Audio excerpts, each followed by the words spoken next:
defined as a return of symptoms with lab confirmation of C. diff infection after successful treatment the first time. Okay, so I'm going to stop there. I suggest, after the first couple minutes, I suggest you watch the rest of it. The rest of this video spends a lot of time talking about recurrent CDI and the risk, the chance, how it, each time you get it, your risk of getting it again goes up and up and up.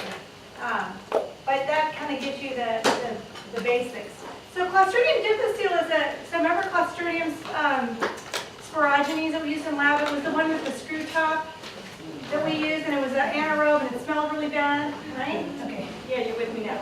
Okay, so Clostridium difficile is in the same genus as Clostridium sporanges. It's anaerobic, just like the one that we work with. It's motile. It's a spore former. Remember we used it in the spore lab? We tried to look for spores, the Clostridium spores. It's gram-positive. It's a bacillus, and it produces this species produces A and B exotoxins. We haven't talked about what an exotoxin is yet, but we will very soon. And these can result in inflammation, so they basically do some damage to the colon.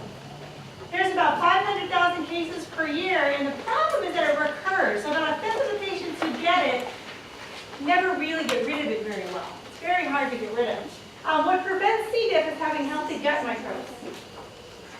So if you want to prevent C. diff, you want to not take antibiotics and have a good, healthy gut microbiome. Because probably we all get exposed to C. diff, but because you have all these other good bugs in your gut, they basically prevent the C. diff. It's like there's no room, right? It's like you go to a hotel and you can't get a room because it was already booked up. So if your gut's full of bacteria already that are good bacteria, a bug like C. diff just doesn't have a chance. And so we call this microbial antagonism. So what protects you from C. diff infections in a healthy body is microbes who are already there. However, when people get older, they may have been on antibiotics for an extended period of time, they had some surgery, they had another infection. They're just fragile. Generally, they're a lot more likely to get C. diff. And again, once you get it, it's really hard to get rid of. The toxins from the C. diff attack the lining of your intestines. So here's some bacteria. They make spores. The spores get into the bowel, and you can see the bacteria germinate from the spores into vegetative cells. And the toxins actually damage the lining of the intestine. You end up with all this decaying cellular debris, and there's neutrophils in there, and it's just a big mess. We call that a pseudomembrane. But it basically gives you a really miserable upset stomach. And diarrhea that is prolonged. So it's months and months of diarrhea. It's having to go to the bathroom maybe 10 times a day. You're not necessarily losing major amounts of fluid, but your stomach hurts so bad and you're so frequently sitting on the toilet that you can't go to work, you can't go to school. I mean, it's very debilitating. Okay, so this is a really awful disease to get. And of course you can have a moderate infection, but you can have people who have really severe infections are really affected by this disease. So this is a fecal to oral transmission, very commonly seen being transmitted in nursing homes, places where someone has C. diff. Remember, it forms spores, and we talked about how tough spores are, right? So once they're in the environment, they're hard to get rid of. So we have our gentleman here, and he breaks his leg and ends up in the hospital, and then he gets sent to a rehab facility, and somewhere along the way he picks up C. diff from other patients that he's been in contact with. Spores can survive for 5 months on surfaces.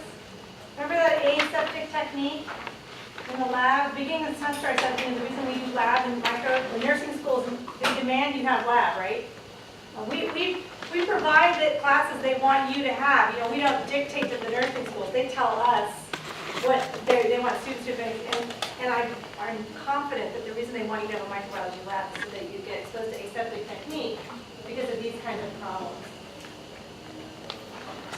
All right, so how do you cure C. diff? Well, really interesting story, and I know I'm out of time, so I promise I won't go too long. It turns out that you can do something called a fecal transplant. First time I heard this, I thought it was a joke.